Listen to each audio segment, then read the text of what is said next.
ನಮಸ್ಕಾರ ಸ್ನೇಹಿತರೆ, ನಾನು ಹನುಮಂತ್ ಮಾಗಿ. ಚಂದ್ರಪ್ರಭಾ ಬಿಗ್ ಬಾಸ್ ಮನೆಯಿಂದ ಹೊರಗಡೆ ಬಂದಿರತಕ್ಕಂಥ ವಿಚಾರ ನಿಮಗೆಲ್ರಿಗೂ ಕೂಡ ಗೊತ್ತಿದೆ.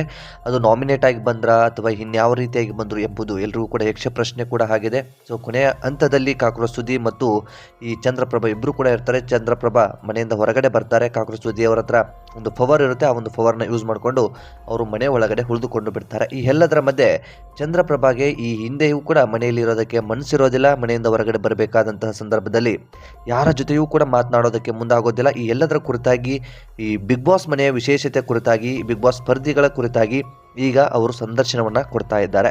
ಸೊ ಏನೇನೆಲ್ಲ ಸಂದರ್ಶನವನ್ನು ಕೊಡ್ತಾ ಇದ್ದಾರೆ, ಸಂದರ್ಶನದಲ್ಲಿ ಏನೇನಿದೆ, ಸೊ ಮುಖ್ಯವಾಗಿ ಆ ಒಂದು ಸಂದರ್ಶನಗಳಲ್ಲಿ ಏನೇನೆಲ್ಲ ಪಾಯಿಂಟ್ಸ್ಗಳು ಇವರು ವ್ಯಕ್ತಪಡಿಸ್ತಾ ಇದ್ದಾರೆ, ಆ ಒಂದು ವಿಷಯಕ್ಕೆ ಸಂಬಂಧಪಟ್ಟ ಹಾಗೆ ಸಂಪೂರ್ಣವಾದಂತಹ ಮಾಹಿತಿಯನ್ನು ನಿಮ್ಮ ಮುಂದೆ ಇಡ್ತಾ ಹೋಗ್ತೀನಿ. ನೀವು ಒಂದು 10 ಸಂದರ್ಶನವನ್ನು ನೋಡೋದಕ್ಕಿಂತ ಈ ಒಂದು ವಿಡಿಯೋನ ಸಂಪೂರ್ಣವಾಗಿ ಗಮನಿಸಿಬಿಟ್ರೆ 10 ಸಂದರ್ಶನದಲ್ಲಿ ಬರ್ತಾ ಇರುವಂತಹ ಮಾಹಿತಿ ಏನು ಎಂಬುದನ್ನು ನಾನು ನಿಮಗೆ ಮುಖ್ಯವಾದಂಥ ಮಾಹಿತಿಗಳನ್ನು ನಿಮ್ಮ ಮುಂದೆ ಇಡ್ತಾ ಇದ್ದೀನಿ. ಸೊ ವಿಡಿಯೋನ ಕೊನೆವರೆಗೂ ನೋಡಿ.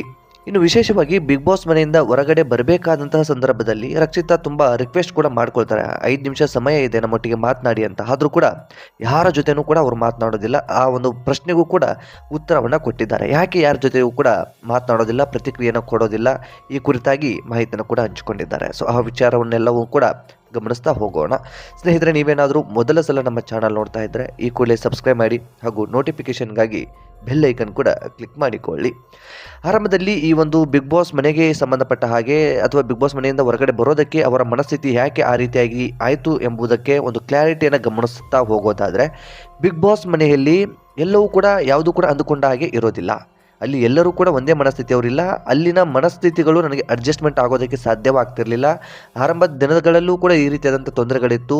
ಇನ್ನೇನು ಸ್ವಲ್ಪ ದಿನ ಅಡ್ಜಸ್ಟ್ ಆಗುತ್ತೆ ಅಂತ ನಾನು ಮುಂದೆ ಹೋಗ್ತಾ ಇದ್ದೆ. ಆದರೆ ಯಾವುದೇ ರೀತಿಯಾಗಿ ಅಡ್ಜಸ್ಟ್ಗಳು ಆಗೋದಕ್ಕೆ ಪ್ರಾರಂಭ ಆಗಲಿಲ್ಲ.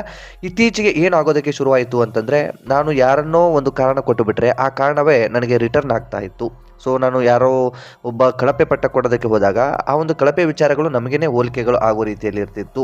ಕೆಲವೊಂದಿಷ್ಟು ಜನ ಅದು ಅವರಿಗೆ ಸೂಕ್ತ ಅಲ್ಲ ಅನ್ನೋ ರೀತಿಯಲ್ಲಿ ಇರ್ತಿತ್ತು. ಇನ್ನು ವಿಶೇಷವಾಗಿ ಇಲ್ಲಿ ಮತ್ತು ಕಾವ್ಯ ವಿಚಾರಕ್ಕೆ ಸಂಬಂಧಪಟ್ಟ ಹಾಗೆ ಲವ್ ಅಂತಹದ್ದೆಲ್ಲವನ್ನು ಕೂಡ ನಾನು ಹೇಳೋದಕ್ಕೆ ಹೋಗ್ತಾ ಇದ್ದೆ. ಆದರೆ ಅದ್ಯಾವುದು ಕೂಡ ಅವರಿಗೆ ಹೋಲಿಕೆ ಆಗದೇ ಇರ್ಬೋದು. ಆ ಒಂದು ಸಂದರ್ಭದಲ್ಲಿ ನಾನು ಕಾರಣವನ್ನು ಕೊಟ್ಟಿರ್ಬೋದು.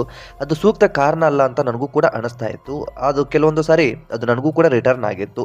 ಸೊ ಕಾವ್ಯ ಬಗ್ಗೆ ಕೆಟ್ಟದಾಗಿ ನಾನು ಯೋಚನೆ ಮಾಡಿದ್ದ ಹಾಗೆ ಕಾವ್ಯಗಳನ್ನು ಕೆಟ್ಟದಾಗಿ ಬಿಂಬಿಸೋದಕ್ಕೆ ನಾನು ಮುಂದೆ ಹೋದ್ನಾ ಎಂಬ ಒಂದು ಪ್ರಶ್ನೆಯೂ ಕೂಡ ನನಗೆ ಕಾಡೋದಕ್ಕೆ ಪ್ರಾರಂಭಿಸಿತು. ಸೊ ನಾನು ರಿಷಾ ಜೊತೆ ಇರೋದು ಒಂದು ಫ್ರೆಂಡ್ಶಿಪ್ ಅನ್ನೋದಾದರೆ, ಅವಳು ಗಿಲ್ಲಿ ಜೊತೆ ಇರೋದಂಥದ್ದು ಕೂಡ ಒಂದು ಫ್ರೆಂಡ್ಶಿಪ್ ಅನ್ನೋದು ನನ್ನ ಮನಸ್ಸಲ್ಲಿ ಇತ್ತು. ಆದರೆ ಕಾರಣಗಳನ್ನು ಕೊಡಬೇಕಾದಂಥ ಸಂದರ್ಭದಲ್ಲಿ ನಾನು ಸರಿಯಾದ ಕಾರಣವನ್ನು ಕೊಟ್ಟನೋ ಇಲ್ಲೋ ಎಂಬುದು ನನಗೆ ಒಂದು ಪ್ರಶ್ನೆ ಆಗಿದೆ ಎಂಬುದು ಕೂಡ ಈ ಒಂದು ಚಂದ್ರಪ್ರಭಾ ಹೇಳ್ತಾ ಇರುವಂಥದ್ದು. ಇನ್ನು ಬಿಗ್ ಬಾಸ್ ಮನೆಯಿಂದ ಹೊರಗಡೆ ಬರಬೇಕಾದಂತಹ ಸಂದರ್ಭದಲ್ಲಿ ಎಲ್ಲರೂ ಮಾತನಾಡೋದಕ್ಕೆ ಪ್ರಯತ್ನ ಪಡ್ತಾರೆ. ಎಲ್ಲರೂ ಕೂಡ ಮಾತನಾಡಿಸೋದಕ್ಕೆ ಪ್ರಯತ್ನವನ್ನು ಪಡ್ತಾರೆ.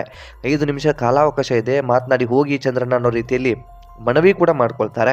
ಆದರೆ ಯಾರ ಜೊತೆಗೂ ಕೂಡ ನಾನು ಮಾತನಾಡೋದಕ್ಕೆ ಆಗೋದಿಲ್ಲ. ಯಾಕೆ ಅಂತಂದರೆ ಬಿಗ್ ಬಾಸ್ ಮನೆಯಲ್ಲಿ ನನಗೆ ಮನಸ್ಥಿತಿ ಆ ಒಂದು ಸಂದರ್ಭದಲ್ಲಿ ಕೆಟ್ಟು ಹೋಗಿಬಿಟ್ಟಿತ್ತು. ಯಾರ ಜೊತೆ ಮಾತನಾಡಬೇಕು ಅಂತಲೂ ಅನ್ನಿಸ್ಲಿಲ್ಲ. ಸೊ ನನ್ನ ಮೇಲೆ ನನಗೆ ಒಂಥರ ಗಿಲ್ಟ್ ಕಾಡ್ತಾ ಇತ್ತು.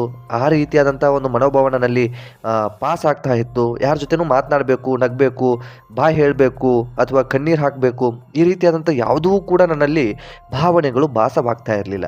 ನಾನು ಒಟ್ಟಾರೆ ಬಿಗ್ ಬಾಸ್ ಮನೆಯಿಂದ ಬೇಗ ಹೊರಗಡೆ ಹೋದರೆ ಸಾಕು ಅನ್ನೋ ರೀತಿಯಲ್ಲಿ ಅನ್ನಿಸ್ತಾ ಇತ್ತು. ಹಾಗಾಗಿ ನಾನು ಯಾರ ಜೊತೆನೂ ಕೂಡ ರೆಸ್ಪಾನ್ಸ್ ಮಾಡೋದಕ್ಕಾಗಲಿಲ್ಲ.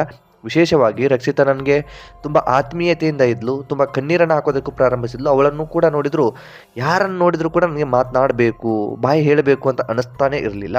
ಆರಂಭದಲ್ಲಿ ನಾನು ಈ ಮನೆಯಿಂದ ಹೊರಗಡೆ ಹೋದರೆ ಸಾಕು ಅನ್ನೋ ಮನಸ್ಥಿತಿಯಲ್ಲಿದ್ದೆ. ಹಾಗಾಗಿ ಆ ಒಂದು ಮನೆಯಲ್ಲಿ ಯಾರಿಗೂ ಕೂಡ ಬಾಯಿ ಹೇಳದೆ ಅವರ ಜೊತೆ ಮಾತನಾಡಿದ್ರೆ ಆರಾಮಾಗಿ ಮನೆಯಿಂದ ಹೊರಗಡೆ ಬಂದು ಬಿಟ್ಟೆ ಅನ್ನೋ ರೀತಿಯಲ್ಲಿ ಪ್ರತಿಕ್ರಿಯೆಗಳನ್ನು ಕೊಡ್ತಾ ಇರುವಂತಹದ್ದು. ಇನ್ನು ಗಿಲ್ಲಿ, ರಕ್ಷಿತಾ, ಅಶ್ವಿನಿ ಗೌಡ ಈ 3 ಜನ ಖಂಡಿತವಾಗಿಯೂ ಫೈನಲಿಸ್ಟ್ ಲಿಸ್ಟಿನಲ್ಲಿ ಖಂಡಿತವಾಗಿಯೂ ಬಂದೇ ಬರ್ತಾರೆ. ಯಾರು ಬರದೇ ಇದ್ರೂ ಕೂಡ ಗಿಲ್ಲಿ ಮತ್ತು ರಕ್ಷಿತಾ ಈ ಇಬ್ಬರು ಏನಿದ್ದಾರೆ ಫೈನಲ್ ಟಾಪ್ 5ಗಳಲ್ಲಿ ಖಂಡಿತವಾಗಿಯೂ ಬಂದೇ ಬರ್ತಾರೆ. ಅವರಷ್ಟು ಚೆನ್ನಾಗಿ ಆಡ್ತಾ ಇದ್ದಾರೆ. ಇನ್ನು ಹೊರಗಡೆ ಅವರ ಅಭಿಪ್ರಾಯಗಳು ಹೇಗಿದ್ದಾವೆ ಎಲ್ಲವನ್ನು ಕೂಡ ಗಮನಿಸಿದ್ದೀನಿ. ಜನಗಳು ಅವರ ಮೇಲೆ ತುಂಬ ಗುಡ್ ಒಪಿನಿಯನ್ ಇಟ್ಕೊಂಡಿದ್ದಾರೆ. ಜನಗಳು ತುಂಬ ಸಪೋರ್ಟ್ ಮಾಡ್ತಾ ಇದ್ದಾರೆ. ಆದರೆ ಗಿಲ್ಲಿ ಒಂದು ಸ್ವಲ್ಪ ಕಾಲು ಹಿಡಿಯುವಂಥದ್ದು ಅಂತಹದ್ದೆಲ್ಲವನ್ನು ಕೂಡ ಜಾಸ್ತಿ ಮಾಡ್ತಾ ಇದ್ದಾನೆ. ಒಂದು ಅತಿರೇಕ ಮುಂದೆ ಅವನಿಗೆ ಮುಳ್ಳಾದರೂ ಕೂಡ ಆಗ್ಬೋದು. ಬದಲಿಗೆ ಅವನೇನೇ ಮಾಡಿದ್ರು ಜನಗಳು ಹೊರಗಡೆಯಿಂದ ಸಪೋರ್ಟ್ ಮಾಡ್ತಾ ಇದ್ದಾರೆ. ಖಂಡಿತವಾಗಿ ಅವನು ಮೇಲೆ ಬರೋದಕ್ಕೆ ಸಾಧ್ಯ. ಟಾಪ್ 5ಗಳಲ್ಲಿ ಗಿಲ್ಲಿ ಮತ್ತು ರಕ್ಷಿತಾ ಖಂಡಿತವಾಗಿ ಇದ್ದೇ ಇರ್ತಾರೆ ಅನ್ನೋ ರೀತಿಯಲ್ಲಿ ತಮ್ಮ ಅಭಿಪ್ರಾಯವನ್ನು ಹಂಚಿಕೊಂಡಿರ್ತಕ್ಕಂಥದ್ದು. ಸೊ ನೀವೆಲ್ಲ ಇಂಟರ್ವ್ಯೂಗಳನ್ನು ಗಮನಿಸಿದ್ರು ಕೂಡ ಆ ಒಂದು ವ್ಯಕ್ತಿ ಹೇಳ್ತಾ ಇರುವಂಥದ್ದು ಇಷ್ಟನ್ನೇ, ಬೇರೆ ಯಾವುದೇ ರೀತಿಯಾದಂಥ ಮಾಹಿತಿಯನ್ನು ಆ ವ್ಯಕ್ತಿ ವ್ಯಕ್ತಪಡಿಸ್ತಾ ಇಲ್ಲ. ಕೆಲವೊಂದಿಷ್ಟು ಪ್ರಶ್ನೆಗಳಿಗೆ ಉತ್ತರಗಳನ್ನು ಕೊಡ್ತಾರೆ. ವಿಶೇಷವಾಗಿ ಪರ್ಟಿಕ್ಯುಲರ್ ಆಗಿ ಒಬ್ಬ ವ್ಯಕ್ತಿ ಬಗ್ಗೆ ಮಾತನಾಡಿದರೆ ಅವರು ಹೇಗೆ ಹೀಗೆ ಅಂದಾಗ ಅವರ ಒಪಿನಿಯನ್ ಏನಿದೆ ಎಂಬುದನ್ನು ಹೇಳಿಬಿಡ್ತಾರೆ. ಸೊ ಆ ಒಂದು ಒಪಿನಿಯನ್ ಈ ಒಂದು ವಿಡಿಯೋದಲ್ಲಿ ಸೂಕ್ತ ಅಲ್ಲ. ಹಾಗಾಗಿ ಮುಖ್ಯವಾದಂತಹ ಪಾಯಿಂಟ್ಸ್ಗಳು, ಆ ಒಂದು ಪಾಯಿಂಟ್ಸ್ಗಳಿಗೆ ಯಾವ ರೀತಿಯಾದಂಥ ಉತ್ತರವನ್ನು ಕೊಡ್ತಾ ಇದ್ದಾರೆ ಆ ಎಲ್ಲ ವಿಚಾರವನ್ನು ನಿಮ್ಮ ಮುಂದೆ ಇಟ್ಟಿದ್ದೀನಿ. ನಿಮ್ಮ ಪ್ರಕಾರ ಚಂದ್ರಪ್ರಭಾ ಬಗ್ಗೆ ಅನಿಸಿಕೆ ಏನಿದೆ ಎಂಬುದನ್ನು ಕಾಮೆಂಟ್ ಬಾಕ್ಸಲ್ಲಿ ಮೆನ್ಷನ್ ಮಾಡಿ. ಆದಷ್ಟು ಈ ವಿಡಿಯೋನ ನಿಮ್ಮ ಫ್ರೆಂಡ್ಸ್ ಹಾಗೂ ಫ್ಯಾಮಿಲಿಗೂ ಕೂಡ ಶೇರ್ ಮಾಡಿ. ನೀವೇನಾದರೂ ನಮ್ಮ ಚಾನಲ್ನ ಸಬ್ಸ್ಕ್ರೈಬ್ ಮಾಡಿಕೊಳ್ಳದೆ ವಿಡಿಯೋ ನೋಡ್ತಿದ್ರೆ ಈ ಕೂಡಲೇ ಸಬ್ಸ್ಕ್ರೈಬ್ ಮಾಡಿ. ಹೆಚ್ಚಿನ ವಿಡಿಯೋಗಳಿಗಾಗಿ ನೋಟಿಫಿಕೇಶನ್ ಬೆಲ್ ಐಕನ್ ಕೂಡ ಕ್ಲಿಕ್ ಮಾಡಿಕೊಳ್ಳಿ. ಮತ್ತೆ ಮುಂದಿನ ವಿಡಿಯೋದಲ್ಲಿ ಸಿಗೋಣ. ನಮಸ್ಕಾರ.